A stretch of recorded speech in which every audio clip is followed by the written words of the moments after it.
ਸਤਿ ਸ਼੍ਰੀ ਅਕਾਲ ਜੀ। ਸਵਾਗਤ ਹੈ ਤੁਹਾਡਾ ਸਾਡੇ ਪਲੇਟਫਾਰਮ ਮਾਸਟਰ ਕਲਾਸਿਸ ਪਟਿਆਲਾ 'ਤੇ। ਤਾਂ ਆਹ ਤੁਸੀਂ ਥੰਬਨੇਲ ਜਿਹੜਾ ਇਹ ਦੇਖ ਹੀ ਚੁੱਕੇ ਹੋਵੋਗੇ ਕਿ ਪੰਜਾਬ ਪੁਲਿਸ ਦਾ BPT ਦਾ ਕੋਰਸ ਆ। ਠੀਕ ਆ, ਵੈਸੇ ਇਹ ਕੋਰਸ ਦਾ ਸਿੱਧੇ ਤੌਰ 'ਤੇ ਉਹਨਾਂ ਨਾਲ ਨਹੀਂ ਸੰਬੰਧ ਜਿਹੜੇ ਹਜੇ ਨੌਕਰੀ ਲਈ ਸੰਘਰਸ਼ ਕਰ ਰਹੇ ਆ।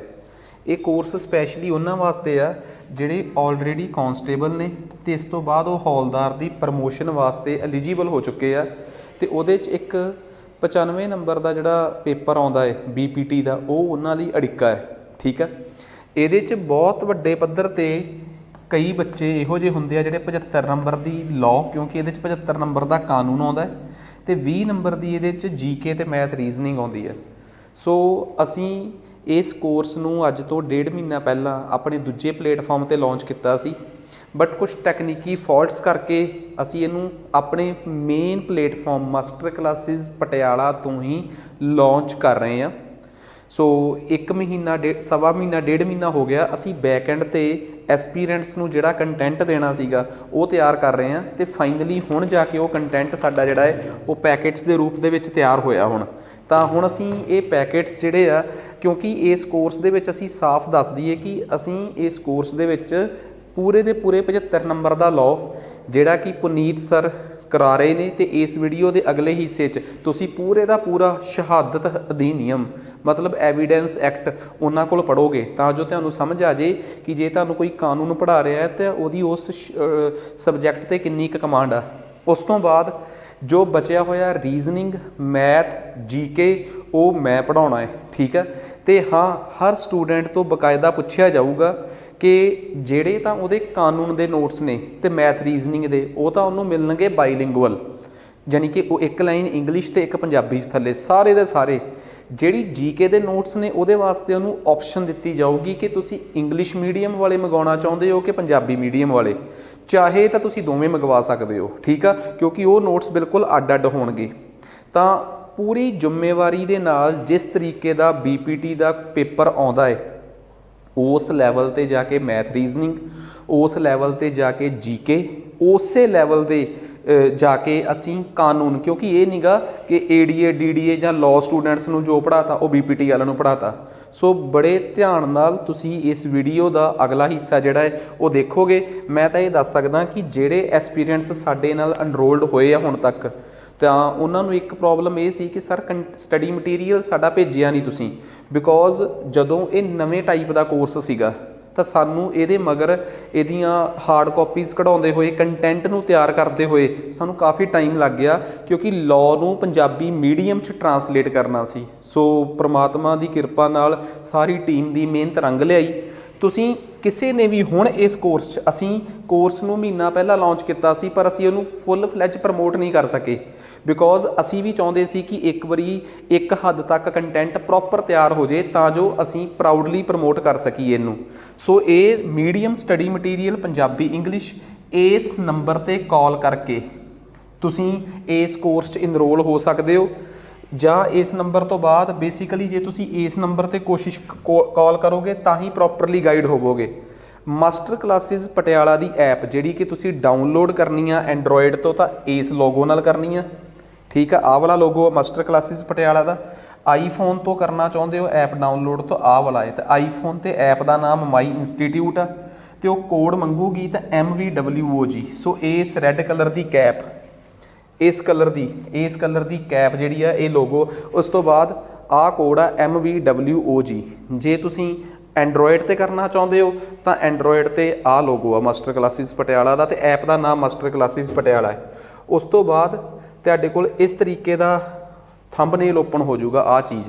ਤਾਂ ਤੁਸੀਂ ਇੱਥੇ ਪੰਜਾਬ ਗੌਰਮੈਂਟ ਜੋਬਸ ਦੇ ਫੋਲਡਰ 'ਚ ਜਾਓਗੇ ਤਾਂ ਤੁਹਾਨੂੰ ਉੱਥੇ ਮਾਸਟਰ ਕਲਾਸਿਸ ਪਟਿਆਲਾ ਦਾ ਇਹ ਕੋਰਸ ਜਿਹੜਾ ਹੈ ਉਹ ਅਵੇਲੇਬਲ ਹੋ ਜਾਊਗਾ। ਠੀਕ ਆ, ਸੋ ਇਸ ਤੋਂ ਬਾਅਦ ਤੁਸੀਂ ਮਤਲਬ ਕਿਸੇ ਵੀ ਤਰੀਕੇ ਦੀਆਂ ਉੱਥੇ ਡੈਮੋਜ਼ ਵੀ ਚੈੱਕ ਕਰ ਸਕਦੇ ਹੋ, ਅਤੇ ਹੁਣ ਤੁਸੀਂ ਪੂਰੇ ਦਾ ਪੂਰਾ ਐਵੀਡੈਂਸ ਐਕਟ ਜਿਹੜਾ ਹੈ ਉਹਨੂੰ ਦੇਖੋ। ਅਤੇ ਹਾਂ, GK ਮੈਥ ਰੀਜ਼ਨਿੰਗ ਨੂੰ ਲੈ ਕੇ ਤੁਹਾਨੂੰ ਕੋਈ ਚਿੰਤਾ ਕਰਨ ਦੀ ਲੋੜ ਨਹੀਂ ਹੋਣੀ ਚਾਹੀਦੀ, ਬਿਕੋਜ਼ ਇਹ ਸਾਰੇ ਸਬਜੈਕਟ ਮੈਂ ਖੁਦ ਕਰਾਉਣੇ ਆ। ਇਹਦੇ 'ਚ ਅਸੀਂ ਸਿਰਫ 2 ਜਾਣੇ ਮਿਲ ਕੇ ਇਸ ਕਰਕੇ ਕੋਰਸ ਬਣਾ ਰਹੇ ਹਾਂ ਤਾਂ ਜੋ ਜਿਹੜੇ ਬੱਚੇ ਸਾਡੇ ਨਾਲ ਜੁੜਨ ਉਹ ਫਿਰ ਉਸ ਤਰੀਕੇ ਦੀ, ਉਸ ਪੱਧਰ ਦੀ ਤਿਆਰੀ ਕਰ ਸਕਣ ਜਿੰਨਾ ਕੁ BPT ਦੇ ਪੇਪਰ 'ਚ ਕੰਪੀਟੀਸ਼ਨ ਹੁੰਦਾ ਹੈ। ਧੰਨਵਾਦ ਅਤੇ ਇੰਜੋਏ ਕਰੋ ਵੀਡੀਓ।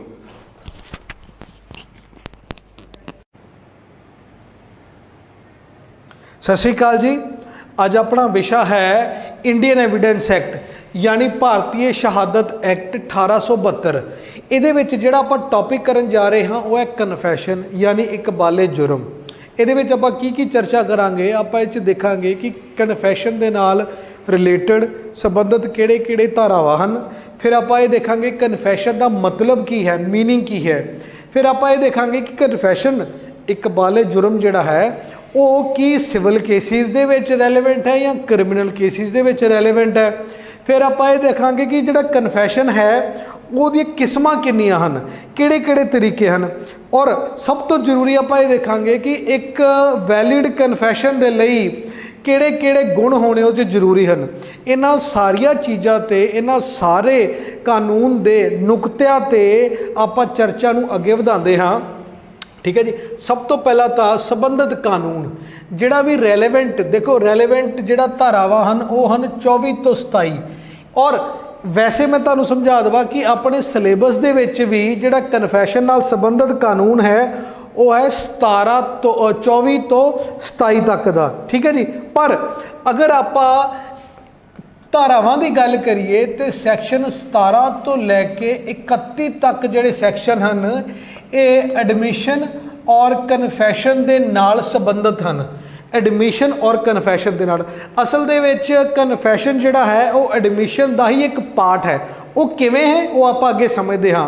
पर जिथों तक संबंधित रैलेवेंट प्रोविजन की गल है ये आप ये समझ लेंदे हाँ कि 17 तो 31 तक टोटल जिहड़ा है वो एडमिशन के नाल रिलेटेड है, क्योंकि कन्फैशन जिहड़ा है वो एडमिशन का एक पार्ट हुंदा है। और खास तौर पर जिहड़ा कन्फैशन दे नाल संबंधित जिहड़ी अपनियां धारावां हन वो किहड़ियां हन, वो 24 तो लैके 30 तक। पर जिहड़े अपने सिलेबस का पार्ट हैं वो सिर्फ 24 तो 27 तक हैं। ठीक है जी।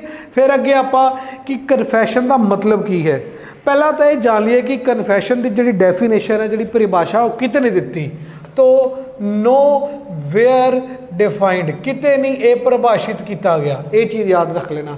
तो फिर ਇਹਦਾ मतलब की है, कन्फैशन का मतलब हुंदा है एडमिशन ऑफ गिल्ट, यानी तुसी अपने दोष नूं मन लेना।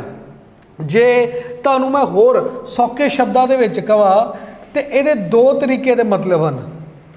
अगर कोई बंदा गुनाह करन तो बाद, क्राइम करन तो बाद दे विच ये मान लेंदा है कि हाँ जी ये क्राइम मैं किया है, ये गुनाह मैं किया है, वो की कहते हैं उन्होंने आपां कन्फैशन बोलते हैं। सो कन्फैशन का एक तो मतलब हो गया कि तुसी गुनाह नूं या अपराध नूं मान लिया। दूजा है कि तुसी अपराध नूं सीधे तौर पर नहीं मन्निया, लेकिन तुसी उन्हां सारे तत्थां नूं मान लिया जिहड़े तत्थां दे विचों ये चीज़ का पता चलता है कि किसी व्यक्ति ने ये अपराध किया है। जिवें अगर कोई ये कह दे कि जी हाँ उस व्यक्ति नूं मैं मारिया है गड्डी थल्ले दे के, ये तो हो गया कि तुसी सीधे तौर पर अपने गुनाह नूं मान लिया। लेकिन जे कोई ये कह दे कि जेड़ी गड्डी थल्ले आके वो मरिया है उन्होंने मैं चला रहा सी, ਇਹਦਾ मतलब उन्हें सीधे तौर पर अपने गुनाह नूं मन्निया नहीं है, पर उन्हें वो सारे तत्थां नूं मान लिया है जितों ये पता चलता है कि ये जिहड़ा गुनाह किया है, ये जिहड़ा ऑफेंस किया है इस व्यक्ति ने किया है।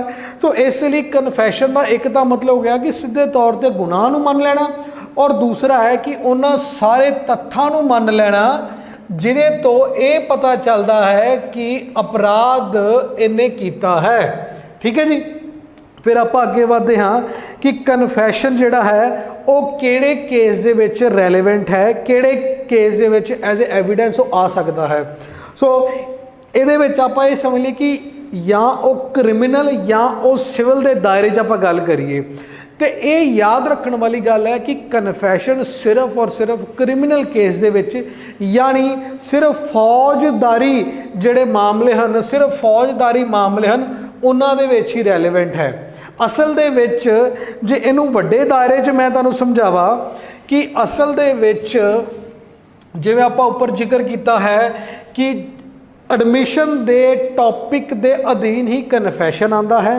और एडमिशन का मतलब की है, एडमिशन का मतलब है कि कोई भी इदां दा तत्थ मान लेना जो कि एक सबूत के तौर पर पेश किया जा सकता है, जितों किसी व्यक्ति की लायबिलिटी के बारे पता लगता है या उसकी लायबिलिटी के बारे इनफ्रेंस मिलता है कि तुहानू एक तुसी उस तत्थ तो ये चीज़ कह सकते हो कि हाँ ये तो पता चलता है कि ये जिहड़ा गुनाह है या अगर ये कोई भी सिविल एक्शन है तो उसकी लायबिलिटी जिहड़ी है वो इस बंदे ते ढुकवीं बैठती है। असल दे विच जिहड़ा ये है एडमिशन, ये है कन्फैशन। एडमिशन जिहड़ा है वो कित्थों लैके है, वो 17 तो 31 तक है, और जिहड़ा कन्फैशन है वो 24 तो 30 तक है। पर जिहड़े सैक्शन अपने लिए रेलेवेंट हैं वो सिर्फ 24, 25, 26 और 27 ही अपने सिलेबस का पार्ट हैं। सो जे कोई व्यक्ति क्राइम नू मन ले तो वो हो जाता कन्फैशन। कन्फैशन जे कोई व्यक्ति क्राइम नू किसी ऑफेंस नू मान ले तो वह कन्फैशन है। जे कोई व्यक्ति किसी होर इदा दे तत्थ नू मान ले जो कि क्राइम नहीं है पर हाँ वो सबूत के तौर पर उन्होंने कोर्ट दे विच पेश किया जा सकता है, जितों इस चीज़ का अंदाज़ा लगाया जा सकता है कि इस व्यक्ति की इस केस दे विच इस तरीके नाल जिम्मेवारी बैठती है। वो हो गया एडमिशन। ठीक है जी। सो कन्फैशन जिहड़ा है वो सिर्फ क्रिमिनल केसिस दे विच ही रेलेवेंट है। हुण कन्फैशन कोई भी अगर कोई व्यक्ति कर दिंदा है तो उन्होंने 2 गुण उहदे च 2 टेस्ट 2 क्वालिटीज़ होनियां बड़ियां जरूरी हैं, फिर ही वो शहादत के तौर पर एज एन एविडेंस कोर्ट दे विच मन्निया जाएगा। वो किहड़ियां क्वालिटीज़ हैं, पहला तो वो कन्फैशन ट्रू होनी चाहिए है, दूजी वो वॉलंटरी होना चाहिए है। ट्रू होने का मतलब यह है कि कोई व्यक्ति अगर कोर्ट च आके कोई कन्फैशन कर रहा है, वो ये कह रहा है कि जी मैं ये जुर्म किया है, तो सिर्फ ये चीज़ नहीं देखी जाएगी कि उन्हें अपना जुर्म मान लिया है, ये चीज़ भी देखी जाएगी कि उस व्यक्ति ने जो भी जुर्म मन्निया है वो सच्चा है, उन्हें सच्चाई के आधार पर वो जुर्म मान रहा है, वो सच्ची गल कर रहा, उसका बयान सच्चा है। इसका मतलब ये नहीं है कि कोई व्यक्ति किसी को बचाने के लिए अपने आप से अगर वो गुनाह ले लवे या आप जाके मान ले कि जी वो तो गुनाह मैं किया है पर असल दे विच उन्हें किया नहीं है। सो अगर वो किसी को बचाने के लिए कर रहा है, अगर वो इदा दी कन्फैशन दे रहा है जिहड़ा कि सच्चा नहीं है, तो इसका मतलब है कि वो वैलिड कन्फैशन नहीं है। दूजा जिहड़ा टेस्ट है वह है वॉलंटरी होना चाहिए है, स्वै इच्छा ना दिता होना चाहिए है।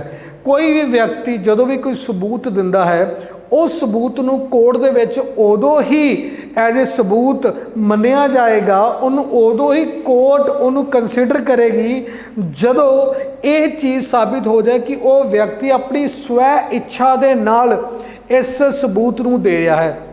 उस तरीके नाल कन्फैशन भी एक सबूत है, तो जदों तक कोर्ट इस चीज़ तो निश्चिंत नहीं हो जाती कि ये वाला जिहड़ा कन्फैशन है ये वॉलंटरीली दिता जा रहा है, ये स्वै इच्छा ना दिता जा रहा है, उदों तक ये वैलिड कन्फैशन नहीं मन्निया जाएगा। तो कहने का मतलब ये 2 चीज़ों की परख करन तो बाद, ये 2 टेस्ट पास करन तो बाद ही कोई भी जिहड़ी कन्फैशन है उस सबूत के आधार पर कोर्ट च आएगी और कोर्ट उन्होंने मन्नेगी। हुण इन्हां दोनों टैसट नूं लागू करना, अप्लाई करना किहदी ड्यूटी है? ये अदालत की जिम्मेवारी है कि वो ये दोनों चीज़ें देखे कि वो ट्रू भी होनी चाहिए है तो वो वॉलंटरी भी होनी चाहिए है। कहने का मतलब वो सच्ची भी होनी चाहिए है और स्वै इच्छा नाल दिती गई होनी बहुत जरूरी है।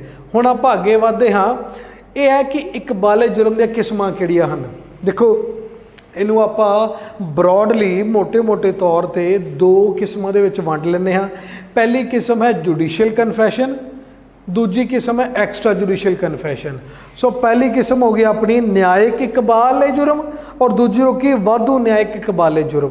हुण इहदा मतलब की पहला आपां ये समझदे हां, जुडिशियल कन्फैशन का मतलब ये है कि जदों भी इकबाल जुर्म अपराधी कर रहा है और वो किनू दे रहा है, वो अदालत दे विच जज साहब नूं वो अपना इकबाल जुर्म दे रहा है। कहने का मतलब जदों कन्फैशन जिहड़ी है वो कोर्ट दे विच जज नूं दित्ती जा रही है उदों उन्होंने जुडिशियल कन्फैशन बोलते हाँ। कहने का मतलब जदों कोर्ट दे विच दित्ती जाए या जज नूं दित्ती जाए वो जुडिशियल कन्फैशन हुंदी है। इहदे नाल जिहड़े संबंधित अपने कानून हैं वो है धारा 164 CRPC ਦੀ और नाल दी नाल सैक्शन 26 वो किहड़ा इसे इंडियन एविडेंस एक्ट यानी भारतीय शहादत एक्ट ये रिलेटेड हैं। फिर एक्स्ट्रा जुडिशियल कन्फैशन का मतलब है जदों भी कोई कन्फैशन अदालत नूं छड्ड के किसी होर व्यक्ति नूं दित्ती जावे, कहण दा मतलब जदों वो जज नूं ना दित्ती जावे या जज नूं छड्ड के किसी भी होर व्यक्ति नूं दित्ती जावे, चाहे वो यार दोस्त है, चाहे वो पुलिस वाला है, चाहे कोई होर अधिकारी है, सो जज नूं नहीं दित्ती जा रही, कोर्ट च नहीं दित्ती जा रही, उन्होंने आपां बोलते हैं एक्स्ट्रा जुडिशियल कन्फैशन। ठीक है जी।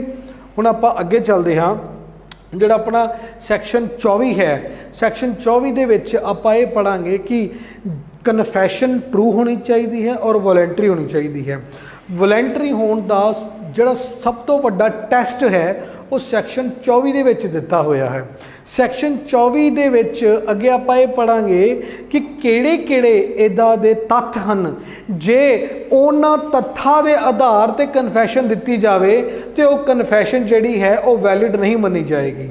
किहड़े-किहड़े इदां दे फैक्टर्स हन जिहड़े कि एक कन्फैशन नूं इनवैलिड बना दिंदे हन, जिहड़े कि उस कन्फैशन नूं ट्रू और वॉलंटरी नहीं रहन दिंदे। ये मनिया जाएगा कि जिहड़ी कन्फैशन दित्ती गई है वो किसी प्रैशर के अंडर दित्ती गई है, वो स्वै इच्छा नाल नहीं दित्ती जा रही। ये आपां सैक्शन 24 दे विच पढ़ांगे। हुण सैक्शन 24 नूं समझण दे लई सब तो इंपॉर्टेंट है ये डायग्राम समझ लेना। सब तो पहला तो आपां ये देखिए सैक्शन 24 नूं जे समझना है तो पहली गल ये है कि जिहड़ी भी आपां कन्फैशन की गल कर रहे वो है सैक्शन 24 दे विच। सैक्शन 24 दे विच जिहड़ी कन्फैशन है वो गैर संबंधित, कहने का मतलब वो इररेलेवेंट हो जाती है। आपां इस टॉपिक दे विच दो चीज़ां पढ़ांगे, एक तो किसी भी कन्फैशन का इररेलेवेंट हो जाना, दूसरा किसी भी कन्फैशन का इनएडमिसिबल हो जाना। तो याद रखना सैक्शन 24 दे विच आपां पढ़ रहे कि किहड़ी कन्फैशन इररेलेवेंट हो जाती है। हुण सब तो पहला तो देखिए कि कोई भी अगर कन्फैशन नूं धमकी दे अधीन, लालच दे अधीन या वादा यानी थ्रैट, इंड्यूसमेंट या किसी प्रॉमिस के आधार पर दिता गया है कि कोई किसी ना कोई वादा करे कि जी तू इस तरह कर ले इस तरह हो जाएगा, या कोई धमका के कन्फैशन लवे या कोई किसी लालच के आधार पर कन्फैशन देवे तो ये जिहड़ी कन्फैशन है वो इररेलेवेंट हो जाएगी। ठीक है जी। सो ਇਹਦਾ मतलब ये हो गया कि ये जिहड़ी चीज़ है ये स्व इच्छा तो बाहर होगी, ये अपनी मर्जी नाल वो कन्फैशन नहीं कर रहा। ठीक है जी। सैक्शन 24 दे विच पहली चीज़ तो आपां ये देखांगे, फिर आपां ये देखांगे कि जिहड़ा ये थ्रैट इंड्यूसमेंट प्रॉमिस है ये कित्थों आ रहा है। ये जिहड़ा थ्रैट इंड्यूसमेंट प्रॉमिस है वो कौन दे रहा है, वो कोई भी बंदा जिहड़ा सत्ता रखण वाला व्यक्ति है, द परसन इन अथॉरिटी है, ਉਹਦੇ ਵੱਲੋਂ इदां दी थ्रैट इंड्यूसमेंट या प्रॉमिस आ रहा है। ਇਹਦਾ मतलब ये हो गया कि जे वो थ्रैट इंड्यूसमेंट या प्रॉमिस इन्हां व्यक्ति जिहड़े सत्ता विच हन, जिहड़े सत्ता का प्रभाव रखते हैं उन्हां तो नहीं आ रहा, तो फिर सैक्शन 24 के दायरे च वो फॉल ही नहीं करेगा। सत्ता रखन वाले व्यक्ति जिवें कि उदाहरण के तौर पर जिवें जज हो गया, जिवें पुलिस हो गई, जिवें सरकारी वकील हो गया या जिवें जेल अधिकारी हो गया। ठीक है जी। सो ये सारे दे सारे वो परसन हैं जिहड़े सत्ता रखते हैं, तो जे वो सत्ता रखण वाले व्यक्तियों वालों ये धमकी लालच या वादा आवे तो फिर सैक्शन 24 जिहड़ा है वो लागू होएगा, वो अप्लाई होएगा। और ये चीज़ नहीं, फिर इसदा इफैक्ट की होना चाहिए है, इसदा इफैक्ट ये होना चाहिए है कि जदों उस व्यक्ति नूं इदां दी थ्रैट इंड्यूसमेंट या प्रॉमिस और इस तरह के व्यक्ति तो आवे तो फिर इहदा रिजल्ट की होना चाहिए है। इहदा रिजल्ट ये होना चाहिए है कि वो व्यक्ति नूं ये लगे कि या तो मैनू इस कन्फैशन करन दे नाल कोई लाभ मिलेगा या मैं किसी खतरे तो बच जावांगा, या तो वो लाभ दे कारण या किसी खतरे तो या बुराई तो बचण दे लई वो कन्फैशन कर रहा है। ठीक है जी। वो जिहड़ी कन्फैशन है वो जिहड़ा भी उन्होंने लाभ या बुराई तो बचेगा वो किसी होर चीज़ों के नाल नहीं, वो अपने खिलाफ जिहड़ी उहदी कार्रवाई हो रही है मतलब ਜਿਹੜਾ ਉਹਦੇ ਤੇ ਕੇਸ ਚੱਲ ਰਿਹਾ ਹੈ ਉਹਦੇ ਵਿੱਚ ਉਹਨੂੰ ਕੋਈ ਲਾਭ ਮਿਲੇਗਾ ਜਾਂ ਉਹਦੇ ਵਿੱਚ ਉਹ ਕਿਸੇ ਬੁਰਾਈ ਤੋਂ ਬਚ ਸਕਦਾ ਹੈ, ਇਹ ਸੋਚ ਕੇ ਉਹ ਕਨਫੈਸ਼ਨ ਕਰੇ। ਸੋ ਇਹਨਾਂ ਤਿੰਨਾਂ ਚੀਜ਼ਾਂ ਨੂੰ ਅਗਰ ਆਪਾਂ ਦੇਖੀਏ, ਮੈਂ ਦੁਬਾਰਾ ਤੋਂ ਕਲੀਅਰ ਕਰ ਦੇਣਾ ਹੈ ਕਿ ਜੇ ਕਿਸੇ ਵਿਅਕਤੀ ਨੇ ਕਨਫੈਸ਼ਨ ਕੀਤੀ ਪਰ ਉਹ ਥ੍ਰੈਟ ਇੰਡਿਊਸਮੈਂਟ ਜਾਂ ਪ੍ਰੋਮਿਸ ਦੇ ਕਾਰਨ ਕੀਤੀ, ਜਿਹਦਾ ਮਤਲਬ ਇਹ ਹੋ ਗਿਆ ਕਿ ਉਹ ਸਵੈ ਇੱਛਾ ਨਾਲ ਨਹੀਂ ਹੋਈ। ਫਿਰ ਉਹ ਥ੍ਰੈਟ ਇੰਡਿਊਸਮੈਂਟ ਜਾਂ ਪ੍ਰੋਮਿਸ ਕਿੱਥੋਂ ਆਇਆ? ਉਹ ਪਰਸਨ ਇਨ ਅਥਾਰਟੀ ਤੋਂ ਆਇਆ। ਔਰ ਜਦੋਂ ਇਹ ਦੋਨੋਂ ਚੀਜ਼ਾਂ ਮਿਲ ਗਿਆ ਤੇ ਉਸ ਵਿਅਕਤੀ ਨੇ ਜਦੋਂ ਕਨਫੈਸ਼ਨ ਕੀਤੀ ਤੇ ਕਿਹੜੇ ਦਿਮਾਗ ਤੇ ਉਹਦੇ ਕੀ ਪ੍ਰਭਾਵ ਸੀ? ਉਹਦੇ ਦਿਮਾਗ ਦੇ ਪ੍ਰਭਾਵ ਸੀ ਕਿ ਇਸ ਕਨਫੈਸ਼ਨ ਨੂੰ ਕਰਨ ਦੇ ਨਾਲ ਮੈਂ ਜਾਂ ਕੋਈ ਲਾਭ ਪ੍ਰਾਪਤ ਕਰਾਂਗਾ ਜਾਂ ਮੈਂ ਕਿਸੇ ਬੁਰਾਈ ਤੋਂ ਬਚ ਜਾਵਾਂਗਾ ਜੋ ਕਿ ਮੇਰੇ ਖਿਲਾਫ ਜਿਹੜੀ ਕਾਰਵਾਈ ਹੋ ਰਹੀ ਹੈ ਉਹਦੇ ਨਾਲ ਸੰਬੰਧਿਤ ਹੈ। ਸੋ ਇਸੇ ਨਾਲ ਸੈਕਸ਼ਨ 24 ਦੇ ਵਿੱਚ ਆਪਾਂ ਇਹ ਦੇਖਾਂਗੇ ਆਹ ਤਿੰਨ ਚੀਜ਼ਾਂ ਜਦੋਂ ਮੌਜੂਦ ਹਨ ਤੇ ਉਹ ਇਰੈਲੇਵੈਂਟ ਹੋ ਜਾਂਦੀ ਹੈ ਸੈਕਸ਼ਨ 24 ਦੇ ਅੰਦਰ। ਠੀਕ ਹੈ, ਫਿਰ ਆਪਾਂ ਇਹਦੇ 'ਚ ਇੱਕ ਆਹ ਚੀਜ਼ ਆਪਾਂ ਬੜੇ ਧਿਆਨ ਨਾਲ ਦੇਖਣੀ ਹੈ ਕਿ ਜਦੋਂ ਵੀ ਕੋਈ ਪੁਲਿਸ ਅਫਸਰ ਕਿਸੇ ਵਿਅਕਤੀ ਨੂੰ ਵਾਅਦਾ ਕਰੇ ਕਿ ਤੇਰੀ ਸਜ਼ਾ ਘਟ ਜਾਏਗੀ ਜੇ ਤੂੰ ਕਨਫੈਸ਼ਨ ਕਰ ਦੇ, ਤਾਂ ਉਹ ਨਾ ਮੰਨਣ ਯੋਗ ਹੈ। ਠੀਕ ਹੈ ਜੀ, ਤਾਂ ਉਹ ਨਾ ਮੰਨਣ ਯੋਗ ਹੈ। ਪੁਲਿਸ ਵਾਲਾ ਵਿਅਕਤੀ ਕੀ ਮਤਲਬ? ਪਰਸਨ ਇਨ ਅਥਾਰਟੀ। ਠੀਕ ਹੈ ਜੀ, ਫਿਰ ਉਹ ਸਜ਼ਾ ਘਟਾਉਣ ਦੀ ਗੱਲ ਕਰ ਰਿਹਾ, ਜਿਹਦਾ ਮਤਲਬ ਉਹਨੂੰ ਆਪਣੇ ਕੇਸ ਦੇ ਵਿੱਚ ਲਾਭ ਮਿਲ ਰਿਹਾ ਹੈ ਜਾਂ ਕਿਤੇ ਬੁਰਾਈ ਤੋਂ ਬਚ ਰਿਹਾ ਹੈ। ਠੀਕ, ਉਹ ਕਿਹਦੇ ਨਾਲ ਹੋ ਰਹੀ ਹੈ? ਉਹ ਵਾਅਦੇ ਨਾਲ ਹੋ ਰਹੀ ਹੈ। ਸੋ ਇਹ ਤਿੰਨੇ ਜਿਹੜੇ ਆਪਾਂ ਉੱਪਰ ਇਨਗਰੀਡੀਐਂਟ ਡਿਸਕਸ ਕੀਤੇ ਸੀ ਉਹ ਤਿੰਨੇ ਇਹਦੇ ਵਿੱਚ ਮੌਜੂਦ ਹਨ, ਜਿਹਦੇ ਕਾਰਨ ਇਹ ਨਾ ਮੰਨਣ ਯੋਗ ਹੋ ਗਈ ਹੈ। ਠੀਕ ਹੈ ਜੀ, ਸੈਕਸ਼ਨ 24 ਇਹ ਚੀਜ਼ ਦੀ ਗੱਲ ਕਰ ਰਿਹਾ। ਫਿਰ ਆਪਾਂ ਅੱਗੇ ਵਧਦੇ ਹਾਂ। ਅੱਗੇ ਆਪਾਂ ਇਹ ਪੜਾਂਗੇ ਕਿ ਜਿਹੜਾ ਸੈਕਸ਼ਨ 25 ਹੈ ਔਰ ਜਿਹੜਾ 26 ਹੈ ਉਹ ਬਹੁਤ ਹੀ ਇੰਪੋਰਟੈਂਟ ਹਨ। ਸੈਕਸ਼ਨ 25 ਤਾਂ ਇਹ ਕਹਿੰਦਾ ਹੈ ਕਿ ਜਦੋਂ ਕੋਈ ਵੀ ਕਨਫੈਸ਼ਨ ਪੁਲਿਸ ਨੂੰ ਦਿੱਤੀ ਜਾਵੇ ਤਾਂ ਉਹਦਾ ਸਟੇਟਸ ਕੀ ਹੋਏਗਾ? ਉਹ ਇਨਐਡਮਿਸਿਬਲ ਹੋ ਜਾਏਗੀ। 26 ਇਹ ਕਹਿੰਦਾ ਹੈ ਕਿ ਜਦੋਂ ਕਨਫੈਸ਼ਨ ਜਿਹੜੀ ਹੈ ਉਹ ਕਿਸੇ ਪੁਲਿਸ ਦੀ ਕਸਟਡੀ ਦੇ ਵਿੱਚ ਦਿੱਤੀ ਜਾਵੇ। ਠੀਕ ਹੈ ਜੀ, ਸੋ 25 ਹੋ ਗਿਆ ਕਿਸੇ ਪੁਲਿਸ ਵਾਲੇ ਨੂੰ ਦਿੱਤੀ ਜਾਵੇ, 26 ਹੋ ਗਿਆ ਕਿ ਜਦੋਂ ਉਹ ਪੁਲਿਸ ਦੀ ਹਿਰਾਸਤ ਦੇ ਵਿੱਚ ਦਿੱਤੀ ਜਾਵੇ। ਇਹਨਾਂ ਚੀਜ਼ਾਂ ਨੂੰ ਆਪਾਂ ਅੱਗੇ ਵਧਾਂਗੇ ਔਰ ਨਾਲ ਨਾਲ ਪੜਾਂਗੇ ਕਿ ਇਹ ਦੋਨੋਂ ਦੇ ਦੋਨੋਂ ਜਿਹੜੇ ਸੈਕਸ਼ਨ ਹਨ ਇਹਨਾਂ ਦਾ ਉਦੇਸ਼ ਕੀ ਹੈ ਔਰ ਇਹ ਕਿਵੇਂ ਕਨਸਟੀਟਿਊਸ਼ਨ ਦੇ ਆਰਟੀਕਲ 20 ਕਲੌਜ਼ 3 ਦੇ ਨਾਲ ਸੰਬੰਧਿਤ ਹਨ। ਠੀਕ ਹੈ ਜੀ, ਸੋ ਇਹਨੂੰ ਆਪਾਂ ਅੱਗੇ ਵਧਣ ਦੇ ਲਈ ਮਹੱਤਵਪੂਰਨ ਆਪਾਂ ਪਹਿਲੇ ਕਾਨੂੰਨੀ ਪੁਆਇੰਟ ਦੇਖ ਲੈਂਦੇ ਹਾਂ। ਠੀਕ ਹੈ ਜੀ, ਪਹਿਲਾਂ ਤਾਂ ਆਪਾਂ ਇਹ ਯਾਦ ਰੱਖੀਏ ਕਿ ਇਹਦੇ ਵਿੱਚ ਜਿਹੜੀ ਕਨਫੈਸ਼ਨ ਹੈ ਉਹ ਅਯੋਗ ਹੋ ਜਾਂਦੀ ਹੈ, ਜਿਹਦਾ ਮਤਲਬ ਇਨਐਡਮਿਸਿਬਲ। 24 ਦੇ ਵਿੱਚ ਕੀ ਸੀ? ਇਰੈਲੇਵੈਂਟ। ਇਹ ਯਾਦ ਰੱਖ ਲੈਣਾ, 24 'ਚ ਇਰੈਲੇਵੈਂਟ ਲੇਕਿਨ 25 ਔਰ 26 ਦੇ ਵਿੱਚ ਇਨਐਡਮਿਸਿਬਲ ਹੋ ਜਾਂਦੀ ਹੈ, ਉਹ ਅਯੋਗ ਹੋ ਜਾਂਦੀ ਹੈ, ਨਾ ਕਿ ਅਢੁਕਵੀਂ। ਇਰੈਲੇਵੈਂਟ ਨਹੀਂ, ਅਯੋਗ ਹੋ ਜਾਂਦੀ ਹੈ। ਹੁਣ ਅਯੋਗ ਹੋਣ ਦੇ ਲਈ ਜਿਵੇਂ ਆਪਾਂ ਪਹਿਲਾਂ ਕੀਤਾ ਸੀ ਸੈਕਸ਼ਨ 25 ਦੇ ਵਿੱਚ ਆਪਾਂ ਨੂੰ ਇਹ ਪਤਾ ਚੱਲਦਾ ਹੈ ਕਿ ਜਦੋਂ ਕੋਈ ਵੀ ਕਨਫੈਸ਼ਨ ਕਿਸੇ ਪੁਲਿਸ ਵਾਲੇ ਨੂੰ ਦਿੱਤੀ ਜਾਵੇ ਤੇ ਉਹ ਪ੍ਰੂਵ ਨਹੀਂ ਹੋ ਸਕਦੀ, ਉਹ ਸਾਬਿਤ ਨਹੀਂ ਕੀਤੀ ਜਾ ਸਕਦੀ, ਉਹ ਕੋਰਟ ਦੇ ਵਿੱਚ ਇੱਕ ਐਵੀਡੈਂਸ ਦੇ ਤੌਰ ਤੇ ਲਿਜਾਈ ਹੀ ਨਹੀਂ ਜਾ ਸਕਦੀ। ਔਰ ਜਦੋਂ 26 ਦੇ ਵਿੱਚ ਆਪਾਂ ਇਹ ਪੜਾਂਗੇ ਕਿ ਜਦੋਂ ਕੋਈ ਵੀ ਕਨਫੈਸ਼ਨ ਪੁਲਿਸ ਵਾਲੇ ਦੀ ਕਸਟਡੀ ਦੇ ਵਿੱਚ ਦਿੱਤੀ ਜਾਵੇ ਤਾਂ ਉਹ ਵੀ ਇੱਕ ਸਬੂਤ ਨਹੀਂ ਹੈ, ਉਹਨੂੰ ਵੀ ਸਬੂਤ ਦੇ ਤੌਰ ਤੇ ਅਦਾਲਤ ਦੇ ਵਿੱਚ ਪੇਸ਼ ਨਹੀਂ ਕੀਤਾ ਜਾ ਸਕਦਾ। ਹੁਣ ਉਹ ਦੇ ਬਾਰੇ ਇਹ ਚੀਜ਼ ਸਮਝਣ ਦੀ ਲੋੜ ਹੈ ਕਿ 25 ਦੇ ਵਿੱਚ ਜਦੋਂ ਆਪਾਂ ਇਹ ਕਹਿ ਰਹੇ ਹਾਂ ਕਿ ਉਹ ਕਨਫੈਸ਼ਨ ਕਿਹਨੂੰ ਦਿੱਤੀ ਹੈ? ਉਹ ਪੁਲਿਸ ਵਾਲੇ ਨੂੰ ਦਿੱਤੀ ਗਈ ਹੈ, ਪੁਲਿਸ ਵਾਲੇ ਨੂੰ ਦਿੱਤੀ ਜਾ ਰਹੀ ਹੈ। ਤੇ ਇਹਦੇ 'ਚ ਜ਼ਰੂਰੀ ਹੈ ਕਿ ਇਹ ਕਨਫੈਸ਼ਨ ਇੱਕ ਅਕਿਊਜ਼ਡ ਵੱਲੋਂ ਜਾਵੇ, ਮਤਲਬ ਉਸ ਟਾਈਮ ਤੇ ਉਹ ਬੰਦਾ ਅਕਿਊਜ਼ਡ ਹੋਵੇ, ਮਤਲਬ ਉਹ ਅਪਰਾਧੀ ਹੋਵੇ। ਠੀਕ ਹੈ ਜੀ, ਕਿਉਂਕਿ ਇਹ ਵੀ ਹੋ ਸਕਦਾ ਹੈ ਕਿ ਉਹਦੇ ਖਿਲਾਫ ਕੋਈ ਅਪਰਾਧ ਹੀ ਨਹੀਂ ਹਜੇ ਤੱਕ ਸਮਝਿਆ ਗਿਆ, ਉਹ ਇੱਕ ਸ਼ਾਇਦ ਹੋ ਸਕਦਾ ਗਵਾਹ ਦੇ ਤੌਰ ਤੇ ਹੈ। ਸੋ 25 ਦੇ ਵਿੱਚ ਉਹ ਇੱਕ ਅਪਰਾਧੀ ਹੋਵੇ ਜਿਹੜਾ ਕਨਫੈਸ਼ਨ ਦੇ ਰਿਹਾ ਹੈ, ਮੁਜਰਮ ਹੋਵੇ। ਠੀਕ ਹੈ, ਹੁਣ ਇਹ ਚੀਜ਼ ਜਿਹੜੀ ਹੈ ਉਹ ਜ਼ਰੂਰੀ ਨਹੀਂ ਹੈ 25 'ਚ ਆਪਾਂ ਇਹ ਸਮਝਣਾ ਹੈ ਕਿ ਉਹ ਜਿਹੜਾ ਅਪਰਾਧੀ ਹੈ ਚਾਹੇ ਉਹ ਪੁਲਿਸ ਦੀ ਹਿਰਾਸਤ 'ਚ ਹੋਵੇ ਚਾਹੇ ਨਾ ਹੋਵੇ। ਕਹਿਣ ਦਾ ਮਤਲਬ ਪੁਲਿਸ ਦੀ ਹਿਰਾਸਤ ਦੇ ਵਿੱਚ ਚਾਹੇ ਹੋਵੇ ਜਾਂ ਨਾ ਹੋਵੇ, ਪਰ ਜੇ ਉਹ ਪੁਲਿਸ ਨੂੰ ਦਿੱਤੀ ਜਾ ਰਹੀ ਹੈ ਤਾਂ ਉਹ ਸੈਕਸ਼ਨ 25 ਦੇ ਦਾਇਰੇ ਦੇ ਵਿੱਚ ਆਏਗੀ और वो इनएडमिसिबल होएगी। ਇਹਦਾ ਕਾਰਨ ਕੀ ਹੈ ਉਹ ਅੱਗੇ ਆਪਾਂ ਜ਼ਿਕਰ ਕਰਾਂਗੇ, ਪਰ ਪਹਿਲਾਂ ਆਪਾਂ ਸਮਝ ਲੈਂਦੇ ਇਹਦੇ ਬਾਰੇ 25 और 26 ਦੇ ਵਿੱਚ ਕਾਨੂੰਨ ਕੀ ਚੀਜ਼ ਹੈ, ਕਾਨੂੰਨ ਕਿਉਂ ਇਹਦੇ ਬਾਰੇ ਕਹਿ ਰਿਹਾ ਕਿ ਇਨਐਡਮਿਸਿਬਲ ਹੈ, ਉਹਨੂੰ ਆਪਾਂ ਅੱਗੇ ਸਮਝਾਂਗੇ। ਹੁਣ 26 ਦੇ ਵਿੱਚ ਹੈ ਜੇ ਪੁਲਿਸ ਵਾਲੇ ਨੂੰ ਦਿੱਤੀ ਜਾ ਰਹੀ ਹੈ। ਇਹਦੇ ਵਿੱਚ ਇੱਕ ਚੀਜ਼ ਯਾਦ ਰੱਖਣੀ ਹੈ ਕਿ ਇਹ ਕੋਈ ਵੀ ਵਿਅਕਤੀ ਜਿਹਦਾ ਮਤਲਬ ਇਹ ਹੈ ਚਾਹੇ ਉਹ ਵਿਅਕਤੀ ਐਕਿਊਜ਼ਡ ਹੈ, ਚਾਹੇ ਉਹਦੇ ਖਿਲਾਫ ਕੋਈ ਦੋਸ਼ ਲੱਗਿਆ ਹੋਇਆ ਹੈ, ਚਾਹੇ ਉਹਦੇ ਖਿਲਾਫ FIR ਹੈ, ਚਾਹੇ ਉਹ ਵਿਟਨੈਸ ਹੈ, ਕੋਈ ਵੀ ਵਿਅਕਤੀ ਜਿਹੜਾ ਹੈ ਉਹ 26 ਦੇ ਦਾਇਰੇ 'ਚ ਆਉਂਦਾ। ਕੋਈ ਵੀ ਵਿਅਕਤੀ ਜੇ ਪੁਲਿਸ ਕਸਟਡੀ ਦੇ ਵਿੱਚ ਕਨਫੈਸ਼ਨ ਦੇ ਰਿਹਾ ਹੈ ਤੇ ਉਹ 26 ਦੇ ਦਾਇਰੇ 'ਚ ਆਏਗਾ। 25 ਦੇ ਵਿੱਚ ਉਹ ਅਪਰਾਧੀ ਹੋਣਾ ਚਾਹੀਦਾ ਹੈ, 26 ਦੇ ਵਿੱਚ ਉਹ ਕੋਈ ਵੀ ਵਿਅਕਤੀ ਹੋ ਸਕਦਾ ਹੈ। 25 ਦੇ ਵਿੱਚ ਉਹ ਪੁਲਿਸ ਵਾਲੇ ਨੂੰ ਦਿੱਤੀ ਹੋਵੇ ਔਰ 26 ਦੇ ਵਿੱਚ ਉਹ ਪੁਲਿਸ ਵਾਲੇ ਦੀ ਕਸਟਡੀ ਦੇ ਵਿੱਚ ਦਿੱਤੀ ਗਈ ਹੋਵੇ।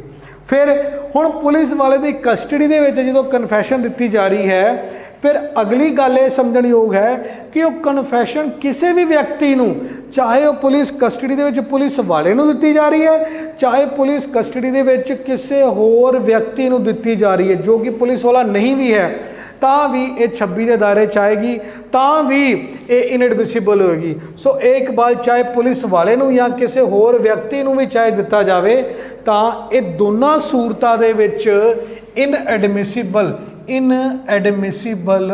ਹੋ ਜਾਏਗਾ। 25 ਦੇ ਵਿੱਚ ਵੀ ਔਰ 26 ਦੇ ਵਿੱਚ ਵੀ ਇਨਐਡਮਿਸਿਬਲ ਹੋ ਜਾਏਗਾ। ਹੁਣ ਇਹਦੇ ਕਾਰਨ ਕੀ ਹਨ, ਇਹਨਾਂ ਸੈਕਸ਼ਨ ਦਾ ਆਬਜੈਕਟ ਕੀ ਹੈ, ਇਹਨਾਂ ਦਾ ਉਦੇਸ਼ ਕੀ ਹੈ? ਸਭ ਤੋਂ ਜ਼ਰੂਰੀ ਉਦੇਸ਼ ਤਾਂ ਇਹ ਹੈ ਕਿ ਜੇ ਪੁਲਿਸ ਨੂੰ ਦਿੱਤੀ ਗਈ ਕਨਫੈਸ਼ਨ ਜਾਂ ਪੁਲਿਸ ਦੀ ਹਿਰਾਸਤ ਦੇ ਵਿੱਚ ਕੀਤੀ ਗਈ ਕਨਫੈਸ਼ਨ ਨੂੰ ਅਗਰ ਵੈਲਿਡ ਸਬੂਤ ਮੰਨ ਲਿਆ ਜਾਵੇ ਤੇ ਕਾਨੂੰਨ ਇਹ ਕਹਿੰਦਾ ਹੈ ਕਿ ਇਹ ਗਲਤ ਹੋਏਗਾ, ਕਿਉਂਕਿ ਇਹਦੇ ਨਾਲ ਪੁਲਿਸ ਪ੍ਰੇਰਿਤ ਹੋਏਗੀ ਕਿ ਅਸੀਂ ਫਿਰ ਕਨਫੈਸ਼ਨ ਲੈ ਲੈਂਦੇ ਹਾਂ। ਲੈ ਲੈਣ ਦਾ ਮਤਲਬ ਕਨਫੈਸ਼ਨ ਐਕਸਟ੍ਰੈਕਟ ਕਰ ਲੈਂਦੇ ਹਾਂ। ਅਸੀਂ ਕੋਈ ਵੀ ਗੈਰ ਕਾਨੂੰਨੀ ਢੰਗ ਨਾਲ, ਚਾਹੇ ਉਹ ਟਾਰਚਰ ਹੈ, ਚਾਹੇ ਉਹ 3rd ਡਿਗਰੀ ਮੈਥਡ ਹਨ, ਉਹਨਾਂ ਨੂੰ ਵਰਤ ਕੇ ਅਸੀਂ ਕਨਫੈਸ਼ਨ ਲੈ ਲਈਏ। ਪਰ ਕਿਉਂਕਿ 25 ਔਰ 26 ਇਹਦੇ ਤੇ ਇੱਕ ਬਾਰ ਲਗਾਉਂਦੇ ਹੈ, ਇਸ ਲਈ ਕਿਤੇ ਨਾ ਕਿਤੇ ਇਹ ਮੁਜਰਮ ਨੂੰ ਪੁਲਿਸ ਦੇ ਟਾਰਚਰ ਤੋਂ, ਪੁਲਿਸ ਦੇ ਤਸ਼ੱਦਦ ਤੋਂ ਬਚਾਇਆ ਜਾਂਦਾ ਹੈ ਔਰ ਇਸ ਚੀਜ਼ ਦਾ ਧਿਆਨ ਰੱਖਿਆ ਜਾਂਦਾ ਹੈ ਕਿ ਐਕਸਟ੍ਰੈਕਟਡ ਕਨਫੈਸ਼ਨ ਨਾ ਹੋਵੇ। ਐਕਸਟ੍ਰੈਕਟਡ ਕਨਫੈਸ਼ਨ ਦਾ ਮਤਲਬ ਜਿਹੜੀ ਉਗਲਾ ਕੇ ਲਿੱਤੀ ਗਈ ਹੋਵੇ, ਕਿਉਂਕਿ ਕਨਫੈਸ਼ਨ ਤਾਂ ਉਹੀ ਵੈਲਿਡ ਹੈ ਜਿਹੜੀ ਸਵੈ ਇੱਛਾ ਨਾਲ ਦਿੱਤੀ ਗਈ ਹੈ। तो इसलिए 25 और 26 का सब तो पहला उद्देश्य तो यही है कि वो ਜਿਹੜਾ ਇਕਬਾਲੇ ਜੁਰਮ ਹੈ ਉਹ ਹਾਸਿਲ ਨਾ ਕੀਤਾ ਗਿਆ ਹੋਵੇ, ਦੂਜਾ ਪੁਲਿਸ ਦੇ ਟਾਰਚਰ ਤੋਂ ਬਚਾਇਆ ਜਾਵੇ। ਹੁਣ ਫਿਰ ਇਹਦੇ ਨਾਲ ਆਪਾਂ ਇਹ ਚੀਜ਼ ਵੀ ਸਮਝੀਏ ਕਿ ਜਿਹੜਾ ਪੁਲਿਸ ਦੀ ਕਸਟਡੀ ਦੇ ਵਿੱਚ ਕਨਫੈਸ਼ਨ ਕੀਤੀ ਹੈ ਉਹਦੇ ਵਿੱਚ ਇੱਕ ਜੁਡੀਸ਼ੀਅਲ ਕਨਫੈਸ਼ਨ ਦਾ ਸਕੋਪ ਹੈ। ਉਹਦਾ ਮਤਲਬ ਇਹ ਹੈ ਕਿ ਪੁਲਿਸ ਦੀ ਕਸਟਡੀ ਦੇ ਵਿੱਚ ਮੁਜਰਮ ਹੈ ਜਾਂ ਕੋਈ ਵੀ ਹੋਰ ਵਿਅਕਤੀ ਹੈ, ਪਰ ਉਹ ਕਨਫੈਸ਼ਨ ਦੇ ਰਿਹਾ ਹੈ ਜੱਜ ਸਾਹਿਬ ਨੂੰ, ਉਹ ਕਨਫੈਸ਼ਨ ਦੇ ਰਿਹਾ ਹੈ ਮੈਜਿਸਟ੍ਰੇਟ ਨੂੰ, ਉਦੋਂ ਇਹ ਚੀਜ਼ ਨਹੀਂ ਮੰਨੀ ਜਾਏਗੀ ਕਿ 25 ਔਰ 26 ਦੇ ਦਾਇਰੇ 'ਚ ਆਉਂਦੀ ਹੈ। ਉਦੋਂ ਆਪਾਂ ਉਸ ਕਨਫੈਸ਼ਨ ਨੂੰ 164 ਦੀ ਕਨਫੈਸ਼ਨ ਮੰਨਾਂਗੇ। ਕਹਿਣ ਦਾ ਮਤਲਬ ਇੱਕ ਐਕਸੈਪਸ਼ਨ ਹੈ ਕਿ ਜਦੋਂ ਉਹ ਕਨਫੈਸ਼ਨ ਜਿਹੜੀ ਹੈ ਉਹ ਮੈਜਿਸਟ੍ਰੇਟ ਦੀ ਤੁਰੰਤ ਮੌਜੂਦਗੀ ਦੇ ਵਿੱਚ ਹੋਵੇਗੀ, ਚਾਹੇ ਉਦੋਂ ਵਿਅਕਤੀ ਪੁਲਿਸ ਹਿਰਾਸਤ ਦੇ ਵਿੱਚ ਹੈ, ਪਰ ਇਹ ਕਨਫੈਸ਼ਨ ਵੈਲਿਡ ਮੰਨੀ ਜਾਏਗੀ। ਇਹਦੇ ਪਿੱਛੇ ਕਾਰਨ ਇਹ ਹੈ ਕਿ ਜਦੋਂ ਵੀ ਕੋਈ ਵਿਅਕਤੀ ਸੈਕਸ਼ਨ 25 ਦੇ ਵਿੱਚ ਜਾਂ 26 ਦੇ ਵਿੱਚ ਕਿਸੇ ਪੁਲਿਸ ਵਾਲੇ ਨੂੰ ਜਾਂ ਕਿਸੇ ਪੁਲਿਸ ਵਾਲੇ ਦੀ ਕਸਟਡੀ ਦੇ ਵਿੱਚ ਕਨਫੈਸ਼ਨ ਦੇ ਰਿਹਾ ਹੈ ਤਾਂ ਇੱਕ ਉਹਦੇ ਤੇ ਪ੍ਰਭਾਵ ਜ਼ਰੂਰ ਰਹਿੰਦਾ ਹੈ, ਇੱਕ ਪ੍ਰੈਸ਼ਰ ਜ਼ਰੂਰ ਰਹਿੰਦਾ ਹੈ ਕਿ ਉਸ ਪ੍ਰੈਸ਼ਰ ਦੇ ਅਧੀਨ ਕਿਤੇ ਨਾ ਕਿਤੇ ਹੋ ਸਕਦਾ ਉਹ ਕਨਫੈਸ਼ਨ ਦੇ ਰਿਹਾ ਹੈ। ਇਸ ਲਈ ਪੁਲਿਸ ਵਾਲੇ ਨੂੰ ਔਰ ਪੁਲਿਸ ਦੀ ਹਿਰਾਸਤ ਦੇ ਵਿੱਚ ਜਿਹੜੀ ਕਨਫੈਸ਼ਨ ਦਿੱਤੀ ਗਈ ਹੈ ਉਹਨੂੰ ਇਨਐਡਮਿਸਿਬਲ ਮੰਨਿਆ ਗਿਆ। ਪਰ ਜਦੋਂ ਉੱਥੇ ਜੱਜ ਸਾਹਿਬ ਹੋਣਗੇ, ਜਦੋਂ ਮੈਜਿਸਟ੍ਰੇਟ ਹੋਏਗਾ, ਉਹ ਇਸ ਚੀਜ਼ ਦਾ ਧਿਆਨ ਰੱਖੇਗਾ ਕਿ ਜਦੋਂ ਵਿਅਕਤੀ ਕਨਫੈਸ਼ਨ ਦੇ ਰਿਹਾ ਹੈ, ਚਾਹੇ ਉਹ ਪੁਲਿਸ ਕਸਟਡੀ ਦੇ ਵਿੱਚ ਹੀ ਹੈ, ਪਰ ਉਹ ਟਰੂ ਔਰ ਵੋਲੰਟਰੀ ਦੇ ਰਿਹਾ ਹੈ, ਇਸ ਚੀਜ਼ ਦਾ ਜੱਜ ਸਾਹਿਬ ਧਿਆਨ ਰੱਖਣਗੇ, ਇਸ ਚੀਜ਼ ਦਾ ਮੈਜਿਸਟ੍ਰੇਟ ਧਿਆਨ ਰੱਖੇਗਾ। ਤਾਂ ਫਿਰ ਉਹ ਇੱਕ ਐਕਸੈਪਸ਼ਨ ਹੈ ਕਿ ਜਦੋਂ ਪੁਲਿਸ ਦੀ ਹਿਰਾਸਤ ਦੇ ਵਿੱਚ ਵੀ ਜਿਹੜੀ ਕਨਫੈਸ਼ਨ ਹੈ ਉਹ ਵੈਲਿਡ ਮੰਨੀ ਜਾਏਗੀ। ਇਹ ਚੀਜ਼ ਆਪਾਂ ਨੂੰ 26 ਤੋਂ ਪਤਾ ਲੱਗਦੀ ਹੈ, ਪਰ ਮੈਜਿਸਟ੍ਰੇਟ ਦੀ ਇਮੀਡੀਏਟ ਪ੍ਰੈਜ਼ੈਂਸ ਹੋਣੀ ਬੜੀ ਜ਼ਰੂਰੀ ਹੈ। ਫਿਰ ਆਪਾਂ ਇਹ ਦੇਖਾਂਗੇ ਕਿ ਆਰਟੀਕਲ 20 क्लॉज 3 का और धारा 25 और 26 का एक रिलेशन है। ਉਹਦਾ ਆਪਸ ਸੰਬੰਧ ਇਹ ਹੈ ਕਿ ਆਰਟੀਕਲ 20 ਕਲੌਜ਼ 3 ਇਹ ਕਹਿੰਦਾ ਹੈ ਕਿ ਕਿਸੇ ਵੀ ਵਿਅਕਤੀ ਨੂੰ ਮਜਬੂਰ ਨਹੀਂ ਕੀਤਾ ਜਾ ਸਕਦਾ ਕਿ ਉਹ ਆਪਣੇ ਖਿਲਾਫ ਕੋਈ ਸਬੂਤ ਦੇਵੇ, ਕੋਈ ਸ਼ਹਾਦਤ ਦੇਵੇ। ਸੋ ਉਸੇ ਤਰੀਕੇ ਨਾਲ ਜਦੋਂ ਆਪਾਂ ਸੈਕਸ਼ਨ 25 ਔਰ 26 ਪੜ੍ਹਦੇ ਹਾਂ ਤੇ ਇਹਦੇ ਵਿੱਚ ਕਿਉਂਕਿ ਕਾਨੂੰਨ ਲਾਅ ਇਹ ਮੰਨ ਕੇ ਚੱਲਦਾ ਹੈ ਕਿ ਕਿਤੇ ਨਾ ਕਿਤੇ ਉਸ ਵਿਅਕਤੀ ਤੇ ਪੁਲਿਸ ਦਾ ਪ੍ਰਭਾਵ ਰਿਹਾ ਹੋਏਗਾ, ਕਿਸੇ ਨਾ ਕਿਸੇ ਤਰ੍ਹਾਂ ਨਾਲ, ਚਾਹੇ ਸਿੱਧੇ ਤੌਰ 'ਤੇ ਜਾਂ ਅਸਿੱਧੇ ਤੌਰ 'ਤੇ ਪੁਲਿਸ ਦੀ ਕਸਟਡੀ ਦਾ ਉਹਦੇ ਮਨ 'ਤੇ ਪ੍ਰਭਾਵ ਹੋਏਗਾ। ਉਹਨੇ ਜਿਹੜੀ ਕਨਫੈਸ਼ਨ ਦਿੱਤੀ ਹੈ ਉਹ ਸਵੈ ਇੱਛਾ ਨਾਲ ਦਿੱਤੀ, ਬਲਕਿ ਕਿਸੇ ਨਾ ਕਿਸੇ ਪ੍ਰਭਾਵ ਦੇ ਅਧੀਨ 'ਤੇ ਦਿੱਤੀ ਹੈ। ਇਸ ਨਾਲ ਕੀ ਹੋਏਗਾ ਕਿ ਜਿਹੜੀ ਉਹਦੀ ਕਨਫੈਸ਼ਨ ਹੈ ਉਹ ਆਪਣੇ ਆਰਟੀਕਲ 20 ਕਲੌਜ਼ 3 ਦੇ ਨਾਲ ਹਿੱਟ ਕਰੇਗੀ, ਜਿਹਦਾ ਮਤਲਬ ਉਹ ਫੰਡਾਮੈਂਟਲ ਰਾਈਟ ਜਿਹੜਾ ਹੈ ਆਪਣਾ ਆਰਟੀਕਲ 20 ਕਲੌਜ਼ 3 ਦਾ ਉਹ ਵਾਇਲੇਟ ਹੋ ਜਾਏਗਾ। ਇਸ ਲਈ ਸੈਕਸ਼ਨ 25 ਔਰ 26 ਜਿਹੜਾ ਹੈ ਉਹਦਾ ਆਰਟੀਕਲ 20 ਕਲੌਜ਼ 3 ਦੇ ਨਾਲ ਇਹ ਸੰਬੰਧ ਹੈ। ਠੀਕ ਹੈ ਜੀ। ਫਿਰ ਆਪਾਂ ਅੱਗੇ ਆਉਂਦੇ ਹਾਂ। ਅੱਗੇ ਆਪਾਂ ਨੂੰ ਇਹ ਪਤਾ ਚੱਲਦਾ ਹੈ ਕਿ ਇੱਕ ਇੱਦਾਂ ਦੀ ਕਨਫੈਸ਼ਨ ਹੈ ਜਿਹੜੀ ਕਿ ਚਾਹੇ ਉਹ ਪੁਲਿਸ ਕਸਟਡੀ ਦੇ ਵਿੱਚ ਦਿੱਤੀ ਗਈ ਹੋਵੇ, ਚਾਹੇ ਉਹ ਮੁਜਰਿਮ ਦਿੱਤੀ ਗਈ ਹੋਵੇ, ਤਾਂ ਵੀ ਉਹ ਵੈਲਿਡ ਹੈ। ਉਹ ਕਦੋਂ ਹੈ, ਹੁਣ ਆਪਾਂ ਇਹਦੇ ਬਾਰੇ ਜ਼ਿਕਰ ਕਰਦੇ ਹਾਂ। ਇਹ ਸੈਕਸ਼ਨ 27 ਦੀ ਗੱਲ ਕਰਨ ਲੱਗੇ ਆਪਾਂ। ਸੈਕਸ਼ਨ 27 ਦੇ ਵਿੱਚ 2 ਸ਼ਰਤਾਂ ਦਾ ਹੋਣਾ ਬੜਾ ਜ਼ਰੂਰੀ ਹੈ, ਇਹ ਯਾਦ ਰੱਖਣਾ। ਸੈਕਸ਼ਨ 27 ਦੇ ਵਿੱਚ 2 ਸ਼ਰਤਾਂ ਦਾ ਹੋਣਾ ਬਹੁਤ ਜ਼ਰੂਰੀ ਹੈ। ਠੀਕ ਹੈ ਜੀ।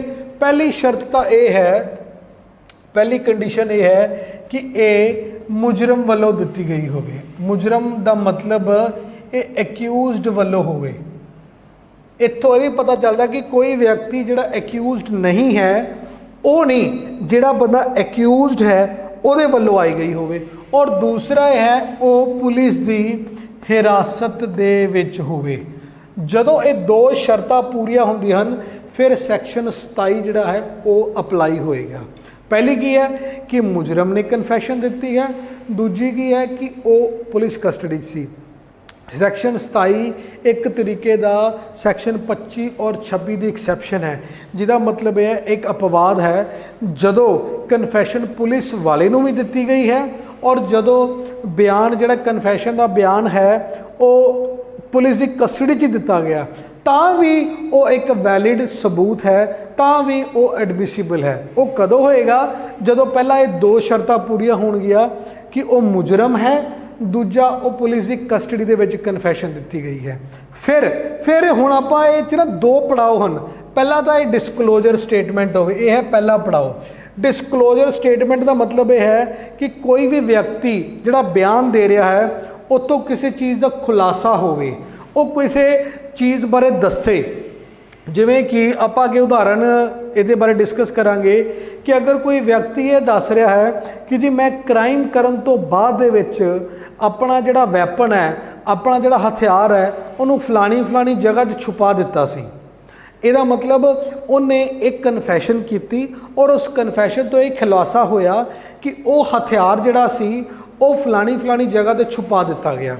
ਇਹ ਤਾਂ ਹੋ ਗਈ ਡਿਸਕਲੋਜ਼, ਇਹ ਪਹਿਲਾ ਪੜਾਅ ਹੈ। ਦੂਜਾ, ਜਦੋਂ ਪੁਲਿਸ ਨੂੰ ਇਹ ਪਤਾ ਚੱਲਿਆ ਕਿ ਉਸ ਵਿਅਕਤੀ ਨੇ, ਉਸ ਮੁਜਰਮ ਨੇ ਉਹ ਆਪਣਾ ਜਿਹੜਾ ਹਥਿਆਰ ਸੀ ਉਹ ਫਲਾਣੀ ਜਗ੍ਹਾ ਛੁਪਾ ਦਿੱਤਾ ਔਰ ਜਦੋਂ ਪੁਲਿਸ ਵਾਲਿਆਂ ਨੇ ਉਹਦੀ ਖੋਜ ਕੀਤੀ ਤੇ ਉਹਨਾਂ ਨੂੰ ਉਹ ਹਥਿਆਰ ਤੋਂ ਮਿਲ ਗਿਆ, ਉਹ ਚੀਜ਼ ਡਿਸਕਵਰ ਹੋ ਗਈ, ਉਹ ਖੋਜ ਹੋ ਗਈ, ਤਾਂ ਫਿਰ ਸੈਕਸ਼ਨ 27 ਦੇ ਦਾਇਰੇ ਵਿੱਚ ਸਾਰੀ ਚੀਜ਼ਾਂ ਆ ਜਾਂਦੀਆਂ ਹਨ। ਸੋ ਪਹਿਲਾਂ ਆਹ 2 ਸ਼ਰਤਾਂ ਪੂਰੀਆਂ ਕਰਨੀਆਂ ਹਨ, ਫਿਰ ਉਹ ਸਟੇਟਮੈਂਟ ਡਿਸਕਲੋਜ਼ਰ ਹੋਵੇ, ਕਿਸੇ ਚੀਜ਼ ਦਾ ਖੁਲਾਸਾ ਕਰੇ ਔਰ ਉਸ ਖੁਲਾਸੇ ਦੇ ਆਧਾਰ 'ਤੇ ਕੋਈ ਖੋਜ ਹੋਵੇ, ਫਿਰ ਜਾ ਕੇ ਇਹ ਡਿਸਕਲੋਜ਼ਰ ਸਟੇਟਮੈਂਟ ਬਣਦੀ ਹੈ। ਫਿਰ ਜਾ ਕੇ ਡਿਸਕਲੋਜ਼ਰ ਤੋਂ ਬਾਅਦ ਦੂਜੇ ਪੜਾਅ 'ਚ ਉਹ ਡਿਸਕਵਰੀ ਸਟੇਟਮੈਂਟ ਬਣਦੀ ਹੈ। ਇਸ ਚੀਜ਼ ਨੂੰ ਆਪਾਂ ਕੀ ਬੋਲਦੇ ਹਨ? ਇਸ ਚੀਜ਼ ਨੂੰ ਆਪਾਂ ਬੋਲਦੇ ਹਨ ਡਾਕਟਰਾਈਨ ਆਫ ਕਨਫਰਮੇਸ਼ਨ ਬਾਏ ਸਬਸੀਕੁਐਂਟ ਫੈਕਟ, ਮਤਲਬ ਬਾਅਦ ਵਾਲੇ ਤੱਥਾਂ ਨਾਲ ਜਿਹੜੀ ਪੁਸ਼ਟੀ ਹੋ ਰਹੀ ਹੈ ਉਹਦਾ ਸਿਧਾਂਤ। ਕਹਿਣ ਦਾ ਮਤਲਬ ਜੋ ਕਨਫੈਸ਼ਨ ਦਿੱਤੀ ਜਾ ਰਹੀ ਹੈ, ਆਪਾਂ ਉਸ ਕਨਫੈਸ਼ਨ ਨੂੰ ਨਹੀਂ ਫੜਿਆ, ਆਪਾਂ ਕਨਫੈਸ਼ਨ ਦੇ ਵਿੱਚੋਂ ਉਸ ਬਿਆਨ ਨੂੰ ਫੜਿਆ ਜਿਹੜੇ ਬਿਆਨ ਤੋਂ ਕੋਈ ਖੁਲਾਸਾ ਹੋਇਆ ਔਰ ਉਸ ਖੁਲਾਸੇ ਦੇ ਆਧਾਰ 'ਤੇ ਕਿਸੇ ਚੀਜ਼ ਦੀ ਖੋਜ ਹੋਈ। ਠੀਕ ਹੈ ਜੀ। ਸੋ ਇਹਨੂੰ ਆਪਾਂ ਜਿਵੇਂ ਪਹਿਲਾਂ ਕਿਹਾ ਕਿ ਸੈਕਸ਼ਨ 25 ਔਰ 26 ਦਾ ਐਕਸੈਪਸ਼ਨ ਵੀ ਮੰਨ ਕੇ ਚੱਲਾਂਗੇ। ਫਿਰ ਆਪਾਂ ਉਦਾਹਰਨ ਦੇਖ ਲੈਂਦੇ ਹਾਂ। ਉਦਾਹਰਨ ਦੇ ਤੌਰ ਤੇ ਆਪਾਂ ਨੂੰ ਪਤਾ ਚੱਲਦਾ ਹੈ ਕਿ ਮੁਜਰਮ ਜਦੋਂ ਜੁਰਮ ਕਰਨ ਤੋਂ ਬਾਅਦ ਦੱਸਦਾ ਹੈ ਕਿ ਹਥਿਆਰ ਨੂੰ ਮੈਂ ਖੇਤਾਂ ਦੇ ਵਿੱਚ ਦਬਾ ਦਿੱਤਾ ਸੀ ਅਤੇ ਉਸ ਜਾਣਕਾਰੀ ਦੇ ਫਲਸਰੂਪ ਉਹ ਬਰਾਮਦ ਹੋ ਗਿਆ। ਠੀਕ ਹੈ ਜੀ, ਜੁਰਮ ਕਰਨ ਤੋਂ ਬਾਅਦ ਉਹਨੇ ਦੱਸਿਆ ਕਿ ਮੈਂ ਖੇਤਾਂ ਵਿੱਚ ਛੁਪਾ ਦਿੱਤਾ ਸੀ ਔਰ ਉਹਦੇ ਫਲਸਰੂਪ ਪੁਲਿਸ ਨੂੰ ਉਹ ਹਥਿਆਰ ਮਿਲ ਜਾਂਦਾ ਹੈ। ਤੇ ਇਹ ਜਿਹੜੀ ਸਟੇਟਮੈਂਟ ਹੈ, ਸਿਰਫ ਆਹ ਵਾਲੀ ਸਟੇਟਮੈਂਟ ਕਿ ਮੈਂ ਕ੍ਰਾਈਮ ਕਰਨ ਤੋਂ ਬਾਅਦ ਦੇ ਵਿੱਚ ਉਸ ਵੈਪਨ ਨੂੰ ਖੇਤਾਂ ਵਿੱਚ ਖੇਤਾਂ ਵਿੱਚ ਛੁਪਾ ਦਿੱਤਾ ਔਰ ਜਦੋਂ ਉਹ ਖੇਤਾਂ 'ਚੋਂ ਮਿਲਿਆ, ਕਿਉਂ ਮਿਲਿਆ? ਕਿਉਂਕਿ ਜੋ ਉਹਨੇ ਦੱਸਿਆ ਉਹਦੇ ਆਧਾਰ 'ਤੇ ਪੁਲਿਸ ਵਾਲਿਆਂ ਨੂੰ ਉਸ ਚੀਜ਼ ਦੀ ਖੋਜ ਹੋਈ। ਫਿਰ ਇੰਨੀ ਕਿ ਸਟੇਟਮੈਂਟ ਜਿਹੜੀ ਹੈ ਉਹ ਸੈਕਸ਼ਨ 27 ਦੇ ਵਿੱਚ ਐਕਸੈਪਸ਼ਨ ਰਹੇਗੀ ਔਰ ਉਹ ਆਪਾਂ ਕੋਰਟ ਦੇ ਵਿੱਚ ਸਬੂਤ ਦੇ ਤੌਰ ਤੇ ਪੇਸ਼ ਕਰ ਸਕਦੇ ਹਾਂ। ਠੀਕ ਹੈ ਜੀ, ਸੋ ਇਹ ਸੀ ਸੈਕਸ਼ਨ 27 ਦੇ ਵਿੱਚ ਜ਼ਰੂਰੀ ਗੱਲ ਇਹ ਯਾਦ ਰੱਖਣ ਵਾਲੀ ਹੈ ਕਿ ਜਿਹੜੀ ਕਸਟਡੀ ਹੈ ਉਹ ਪੁਲਿਸ ਕਸਟਡੀ ਹੋਣੀ ਚਾਹੀਦੀ ਹੈ, ਨਾ ਕਿ ਜੁਡੀਸ਼ੀਅਲ ਕਸਟਡੀ। ਇਹ ਮੈਂ ਬੜੇ ਸਪਸ਼ਟ ਤੌਰ ਤੇ ਲਿਖਦਾ ਕਿ ਪੁਲਿਸ ਹਿਰਾਸਤ ਜਾਂ ਰਿਮਾਂਡ ਹੈ, ਨਾ ਕਿ ਨਿਆਇਕ ਹਿਰਾਸਤ।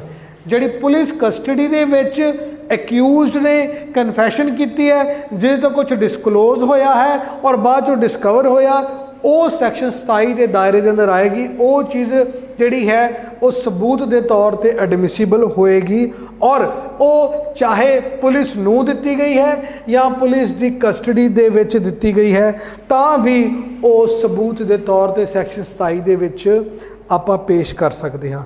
ਇਹਦੇ ਨਾਲ ਹੀ ਆਪਣਾ ਇਹ ਵਾਲਾ ਜਿਹੜਾ ਟੌਪਿਕ ਹੈ ਉਹ ਪੂਰਾ ਹੁੰਦਾ ਹੈ। ਫਿਰ ਆਪਾਂ ਅਗਲੇ ਟੌਪਿਕ ਤੇ ਵਧਾਂਗੇ।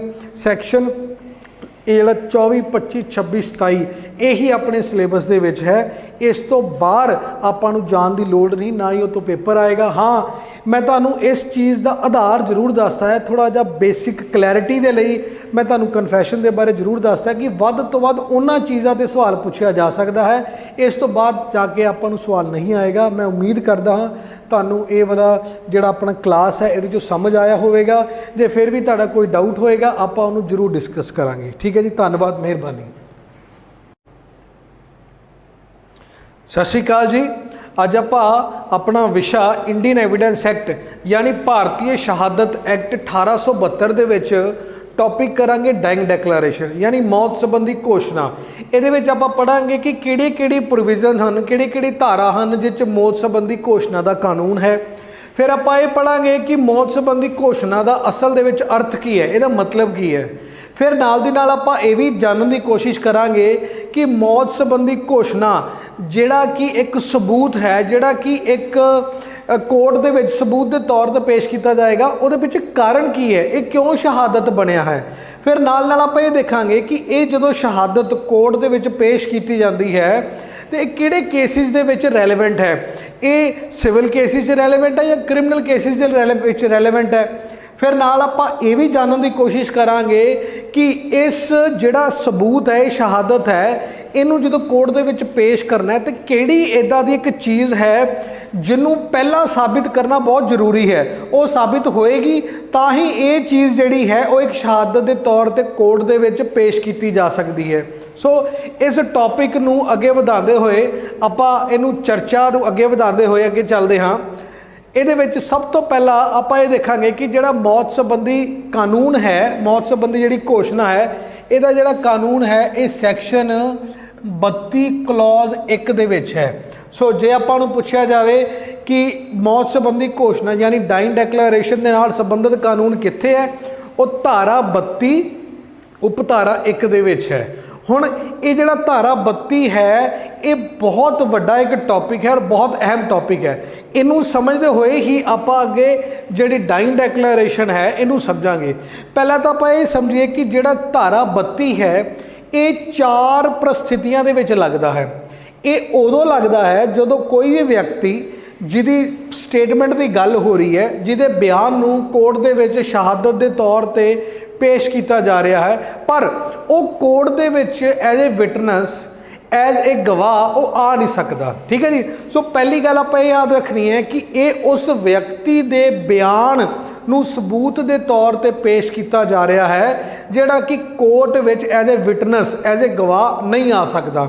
ਹੁਣ ਉਹ ਗਵਾਹ ਕਿਉਂ ਨਹੀਂ ਆ ਸਕਦਾ, ਉਹਦੇ 4 ਕਾਰਨ ਹਨ। ਪਹਿਲਾ ਕਾਰਨ ਤਾਂ ਇਹ ਹੈ ਕਿ ਉਹਦੀ ਮੌਤ ਹੋ ਚੁੱਕੀ ਹੈ, ਮਤਲਬ ਉਹਦੀ ਡੈਥ ਹੋ ਚੁੱਕੀ ਹੈ। ਦੂਜਾ ਕਾਰਨ ਇਹ ਹੈ ਕਿ ਹੀ ਕੈਨੋਟ ਬੀ ਫਾਊਂਡ, ਉਹਨੂੰ ਲੱਭਿਆ ਨਹੀਂ ਜਾ ਸਕਦਾ। ਤੀਜਾ ਕਾਰਨ ਇਹ ਹੈ ਕਿ ਉਹਨੂੰ ਲੱਭਿਆ ਤਾਂ ਜਾ ਸਕਦਾ ਹੈ ਪਰ ਉਹ ਐਵੀਡੈਂਸ ਦੇਣ ਤੋਂ ਅਸਮਰਥ ਹੈ। He is incapable of giving evidence. ਜਿਵੇਂ ਕਿ ਮੰਨ ਲਓ ਉਹ ਕੋਮਾ ਦੇ ਵਿੱਚ ਹੈ ਜਾਂ ਉਹਦੀ ਮੈਂਟਲ ਕੰਡੀਸ਼ਨ, ਉਹਦੀ ਮਾਨਸਿਕ ਤੌਰ ਤੇ ਜਿਹੜੀ ਉਹਦੀ ਹਾਲਤ ਹੈ ਉਹੀ ਇਸ ਤਰ੍ਹਾਂ ਦੀ ਹੈ ਕਿ ਉਹਨੂੰ ਐਜ਼ ਏ ਗਵਾਹ ਬੁਲਾਇਆ ਨਹੀਂ ਜਾ ਸਕਦਾ। ਔਰ ਚੌਥਾ ਇਹ ਹੈ ਕਿ ਉਹਨੂੰ ਬੁਲਾਇਆ ਤਾਂ ਜਾ ਸਕਦਾ ਹੈ ਪਰ ਉਹਨੂੰ ਬੁਲਾਉਣ ਦੇ ਵਿੱਚ ਜਿਹੜੀ ਦੇਰੀ ਹੋਏਗੀ ਔਰ ਜਿਹੜਾ ਖਰਚ ਆਏਗਾ ਉਹ ਕੋਰਟ ਨੂੰ ਅਨਰੀਜ਼ਨੇਬਲ ਲੱਗ ਰਿਹਾ ਹੈ, ਉਹ ਬਹੁਤ ਜ਼ਿਆਦਾ ਦੇਰੀ ਦੇ ਨਾਲ ਔਰ ਬਹੁਤ ਜ਼ਿਆਦਾ ਖਰਚ ਕਰਨ ਤੋਂ ਬਾਅਦ ਹੀ ਬੁਲਾਇਆ ਜਾ ਸਕਦਾ ਹੈ। ਸੋ ਇਹ ਚਾਰ ਪ੍ਰਸਥਿਤੀਆਂ ਹਨ ਜਿਹਦੇ ਕਾਰਨ ਉਹ ਵਿਅਕਤੀ ਜਿਹਦੀ ਆਪਾਂ ਬਿਆਨ ਦੀ, ਜਿਹਦੀ ਸਟੇਟਮੈਂਟ ਦੀ ਗੱਲ ਕਰ ਰਹੇ ਹਾਂ, ਉਹ ਕੋਰਟ ਦੇ ਵਿੱਚ ਆ ਨਹੀਂ ਸਕਦਾ। ਉਹ ਵਿਅਕਤੀ ਕੋਰਟ ਦੇ ਵਿੱਚ ਆ ਨਹੀਂ ਸਕਦਾ। Statement ਬਾय person who can not be called as witness. ਠੀਕ ਹੈ ਜੀ। ਹੁਣ ਜਿਹੜਾ ਮੌਤ ਸੰਬੰਧੀ ਘੋਸ਼ਣਾ ਹੈ ਜਿਹਨੂੰ ਆਪਾਂ ਡਾਇੰਗ ਡੈਕਲੇਰੇਸ਼ਨ ਮੰਨਦੇ ਹਾਂ, ਉਹ ਬੇਸਿਕਲੀ ਆਹ ਚੀਜ਼ ਹੈ ਕਿ ਜਿਹੜਾ ਵਿਅਕਤੀ ਮਰ ਚੁੱਕਾ ਹੈ।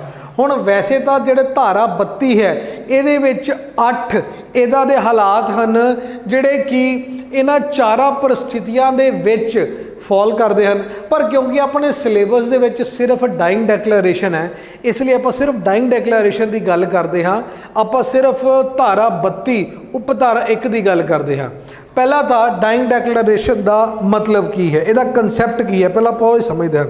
ਦੇਖੋ, ਡਾਇੰਗ ਡੈਕਲੇਰੇਸ਼ਨ ਦਾ ਮਤਲਬ ਇਹ ਹੈ ਕਿ ਜਦੋਂ ਕੋਈ ਵੀ ਵਿਅਕਤੀ ਇੱਕ ਡੈਕਲੇਰੇਸ਼ਨ ਦੇ ਰਿਹਾ, ਡੈਕਲੇਰੇਸ਼ਨ ਦਾ ਮਤਲਬ ਉਹ ਕੋਈ ਵੀ ਬਿਆਨ ਦੇ ਰਿਹਾ ਹੈ, ਪਰ ਉਸ ਬਿਆਨ 'ਚ ਖਾਸ ਚੀਜ਼ ਕੀ ਹੈ, ਉਸ ਬਿਆਨ ਦੇ ਵਿੱਚ ਆਪਣੀ ਮੌਤ ਦਾ ਕਾਰਨ ਦੱਸ ਰਿਹਾ ਹੈ। ਠੀਕ ਹੈ ਜੀ। ਬਿਆਨ ਦੇ ਵਿੱਚ ਆਪਣੀ ਮੌਤ ਦਾ ਕਾਰਨ ਦੱਸ ਰਿਹਾ ਹੈ ਜਾਂ ਉਹ ਇੱਦਾਂ ਦੇ ਕਿਸੇ ਹਾਲਾਤ ਦਾ ਜ਼ਿਕਰ ਕਰ ਰਿਹਾ ਹੈ, ਇੱਦਾਂ ਦੇ ਕਿਸੇ ਸਰਕਮਸਟਾਂਸ ਦਾ ਜ਼ਿਕਰ ਕਰ ਰਿਹਾ ਹੈ ਜਿਹਦੇ ਕਰਕੇ ਉਹਦੀ ਮੌਤ ਹੋਈ। ठीक है जी। और अगर इनू मैं सिंपल तरीके ने कहा कि डाइंग डैक्लेरेशन मीनस ए स्टेटमेंट इदा दा बयान है जिहदे विच किसी भी व्यक्ति, एक किसी भी व्यक्ति का मतलब है जिहदी वो घोषणा है, जिहदे विच वो स्टेटमेंट देने वाले व्यक्ति नू अपने ही उस स्टेटमेंट दे विच अपने ही मौत के कारण बारे दस रहा है। ठीक है जी। सो डाइंग डैक्लेरेशन की है, ਉਹ मौत का कारण दसना पहली चीज़, या उन्होंने हालातों का जिक्र करना जिहदे हालातों दे विच जिहदे हालातों के कारण उहदी मौत हुई।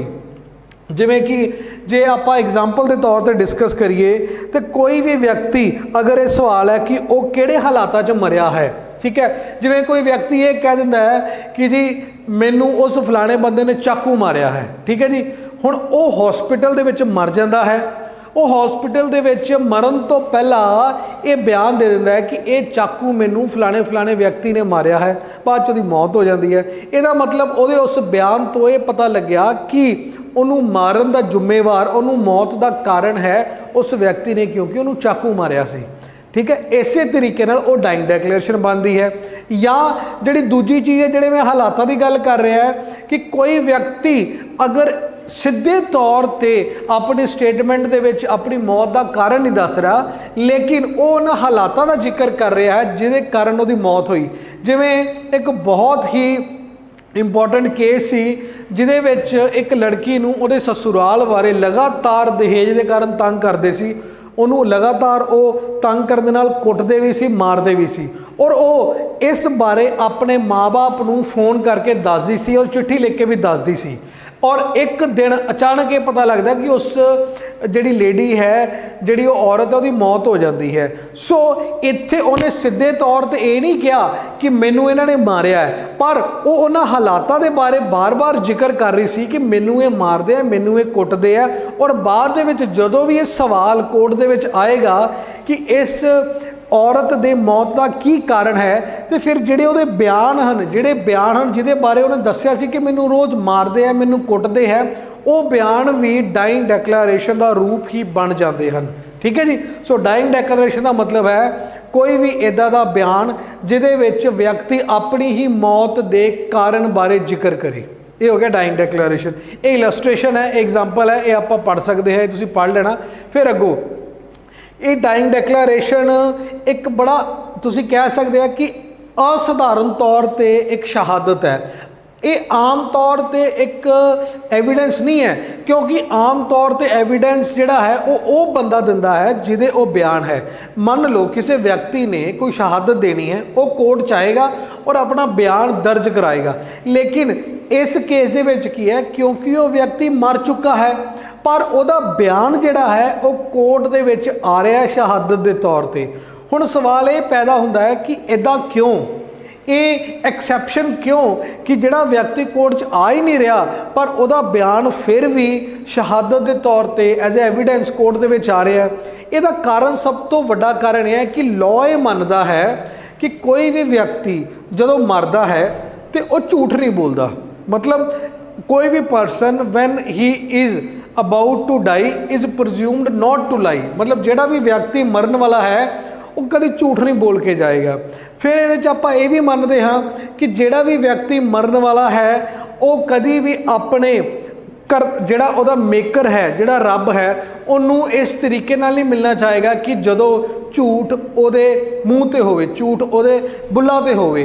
सो इसलिए इस स्टेटमेंट नूं एक बहुत ही पवित्र स्टेटमेंट मन्निया जाता है और कानून भी ये मानता है कि जदों इदां दे हालातां दे विच व्यक्ति मर रहा है तां वो झूठ नहीं बोलेगा। इसलिए इस स्टेटमेंट नूं सबूत के तौर पर कोर्ट दे विच लियाना कानून के द्वारा मन्निया गया है। सो ये तो हो गया रैशनल, ठीक है जी।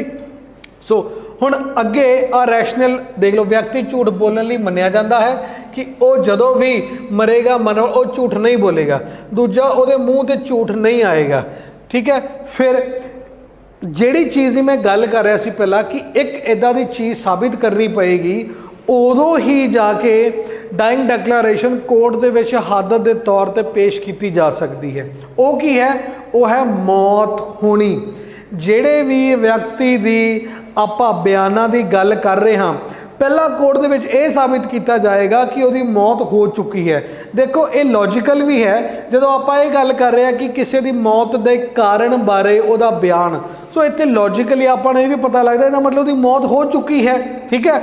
सो हुण लेकिन कानूनी तौर पर एज ए प्रोसीजर उसकी मौत जदों तक प्रूव नहीं होएगी उदों तक ये डाइंग डिक्लेरेशन सबूत के तौर पर कोर्ट विच किसी काम की नहीं है। सो इसलिए उस व्यक्ति की मौत नूं साबित करना बहुत जरूरी है, ये मैंडेटरी है, ठीक है। बयान देने वाले व्यक्ति की मौत लाजमी है, मौत होना लाजमी है, ठीक है। इस चीज़ को आप ध्यान रखांगे।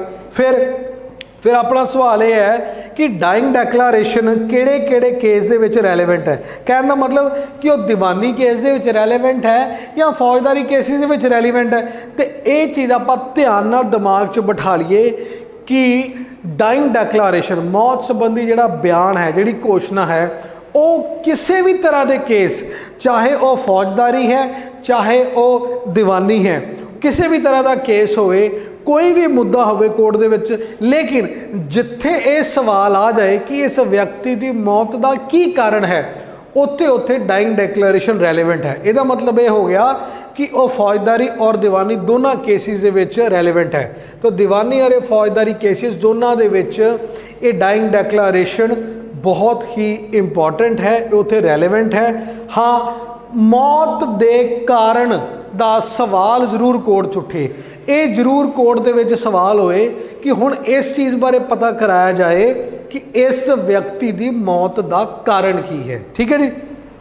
फिर डाइंग डिक्लेरेशन के बारे एक भी सवाल पूछा जा सकता है कि एक ही जदों किसी व्यक्ति नूं दूसरा व्यक्ति मारे, उहदा मर्डर करे, उहदी डेथ कॉज करे, उदों ही ये रैलेवेंट है, या जदों किसी व्यक्ति का एक्सीडेंट हो जाए उदों रैलेवेंट है, या जे सब तो बड़ा सवाल तो कई बार ये बनता कि जे कोई व्यक्ति आत्महत्या कर ले, जे कोई व्यक्ति सुसाइड कर ले तो भी डाइंग डिक्लेरेशन रैलेवेंट है। सो इसका आंसर है हाँ, जेड़ा भी केस जिथे भी ये सवाल आ जाए कि इस व्यक्ति की मौत किवें हुई, उत्थे ये सबूत के तौर पर, उत्ते शहादत के तौर पर ये रैलेवेंट है। सो इतों आपां ये पता लगता है कि चाहे वो होमिसाइडल केस है, होमिसाइडल का मतलब किसी एक व्यक्ति ने दूजे व्यक्ति को मारिया, चाहे वो एक्सीडेंट दुर्घटना का केस है, ठीक है जी, तो चाहे वो ਆਤਮ ਹੱਤਿਆ ਦਾ ਕੇਸ ਹੈ, ਠੀਕ ਹੈ ਜੀ, ਚਾਹੇ ਉਹ ਕਤਲ ਦਾ ਕੇਸ ਹੈ, ਚਾਹੇ ਆਤਮਘਾਤੀ, ਚਾਹੇ ਉਹ ਦੁਰਘਟਨਾ ਦਾ ਕੇਸ ਹੈ। ਜਿਹੜੇ ਵੀ ਹਾਲਾਤਾਂ ਦੇ ਵਿੱਚ ਇਹ ਸਵਾਲ ਉੱਠੇ ਕਿ ਇਸ ਵਿਅਕਤੀ ਦੀ ਮੌਤ ਦਾ ਕੀ ਕਾਰਨ ਹੈ, ਉੱਥੇ ਡਾਇੰਗ ਡੈਕਲੇਰੇਸ਼ਨ ਰੈਲੇਵੈਂਟ ਹੋਏਗੀ। ਇਹ ਹਮੇਸ਼ਾ ਯਾਦ ਰੱਖਣਾ।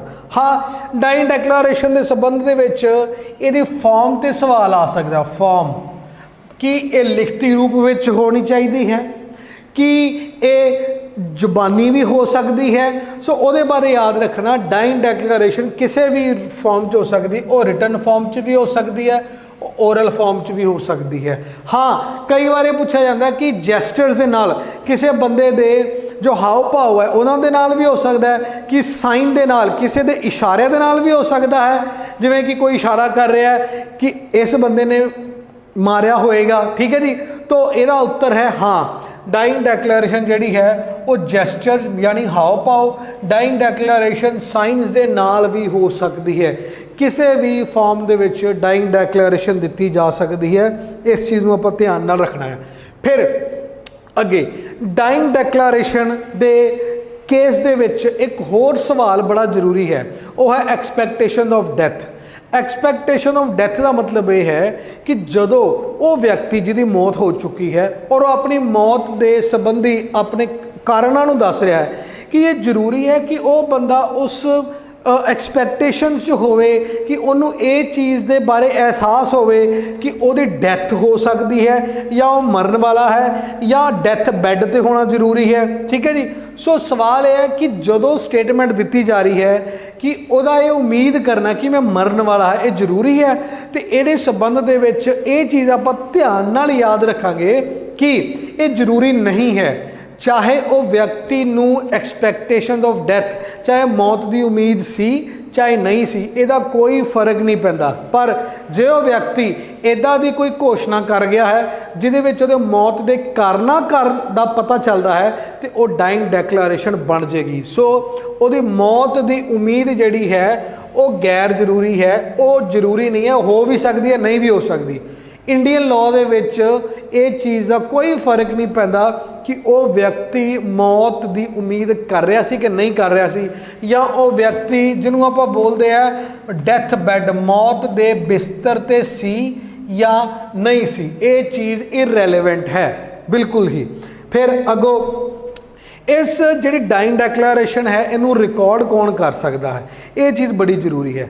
ਦੇਖੋ, ਇਹਨੂੰ ਰਿਕਾਰਡ ਕਰਨ ਦੇ ਬਾਰੇ ਇਹ ਚੀਜ਼ ਯਾਦ ਰੱਖਣਾ ਕਿ ਕਿਉਂਕਿ ਇਹ ਹੋ ਸਕਦਾ ਇੱਦਾਂ ਦੇ ਹਾਲਾਤਾਂ ਦੇ ਵਿੱਚ ਹੋਵੇ ਕਿ ਜਿਹੜਾ ਵਿਅਕਤੀ ਆਪਾਂ ਸੋਚੇ ਕਿ ਇਹ ਪੜ੍ਹਿਆ ਲਿਖਿਆ ਹੈ ਜਾਂ ਇਹ ਵਿਅਕਤੀ ਰਿਕਾਰਡ ਕਰੇ ਤੇ ਇਹਦੀ ਜ਼ਿਆਦਾ ਮਹੱਤਤਾ ਹੋ ਸਕਦੀ ਹੈ, ਤਾਂ ਇਹ ਜ਼ਰੂਰੀ ਨਹੀਂ ਹੈ। ਸੋ ਕਾਨੂੰਨ ਇਹ ਕਹਿੰਦਾ ਕਿ ਡਾਇੰਗ ਡੈਕਲੇਰੇਸ਼ਨ ਨੂੰ ਕੋਈ ਵੀ ਵਿਅਕਤੀ ਰਿਕਾਰਡ ਕਰ ਸਕਦਾ ਹੈ, ਚਾਹੇ ਉਹ ਜੁਡੀਸ਼ੀਅਲ ਮੈਜਿਸਟ੍ਰੇਟ ਹੋਵੇ, ਚਾਹੇ ਉਹ ਐਗਜ਼ੀਕਿਊਟਿਵ ਮੈਜਿਸਟ੍ਰੇਟ ਹੋਵੇ, ਚਾਹੇ ਉਹ ਪੁਲਿਸ ਅਫਸਰ ਹੋਵੇ, ਚਾਹੇ ਉਹ ਡਾਕਟਰ ਹੋਵੇ, ਜਾਂ ਕੋਈ ਵੀ ਵਿਅਕਤੀ, ਚਾਹੇ ਉਹ ਇਹਨਾਂ ਚਾਰਾਂ ਤੋਂ ਕੁਛ ਨਾ ਵੀ ਹੋਵੇ, ਉਹ ਇੱਕ ਆਮ ਨਾਗਰਿਕ ਹੋਵੇ, ਇੱਕ ਦੁਕਾਨਦਾਰ ਹੋਵੇ, ਇੱਕ ਨਰਸ ਹੋਵੇ, ਕੋਈ ਵੀ ਵਿਅਕਤੀ ਡਾਇੰਗ ਡੈਕਲੇਰੇਸ਼ਨ ਨੂੰ ਰਿਕਾਰਡ ਕਰ ਸਕਦਾ ਹੈ। ਉਹ ਸਮਰਥ ਹੈ, ਕੋਈ ਵੀ, ਚਾਹੇ ਉਹ ਮੈਜਿਸਟ੍ਰੇਟ ਹੈ, ਚਾਹੇ ਡਾਕਟਰ ਹੈ, ਜਾਂ ਕੋਈ ਵੀ ਵਿਅਕਤੀ ਜਿਹੜਾ ਹੈ ਉਹ ਡਾਇੰਗ ਡੈਕਲੇਰੇਸ਼ਨ ਨੂੰ ਰਿਕਾਰਡ ਕਰ ਸਕਦਾ ਹੈ। ਇਸ ਚੀਜ਼ ਦਾ ਆਪਾਂ ਖਾਸ ਧਿਆਨ ਰੱਖਣਾ ਹੈ। ਫਿਰ ਇੱਕ ਸਵਾਲ ਇਹ ਵੀ ਆਉਂਦਾ ਹੈ ਟਾਈਮ ਜਾਂ ਇੰਟਰਵੈਲ।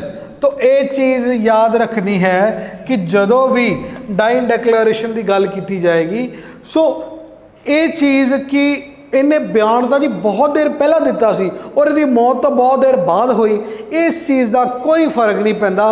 उस व्यक्ति दे मौत का की समा सी, उस व्यक्ति दे बयान दिते और मौत दे विच इंटरवल की सी, ये बिल्कुल ही इररेलेवेंट है, इसका कोई फर्क नहीं पैदा। ठीक है जी, ये नाल ही अपना मौत संबंधी घोषणा डाइंग डैकलरेशन जिहड़ा कि सैक्शन 32 क्लॉज 1 दे विच कानून है वो अपना पूरा हुंदा है। मैं उम्मीद करदा तुहानूं ये समझ आया होगा। थैंक यू, शुक्रिया।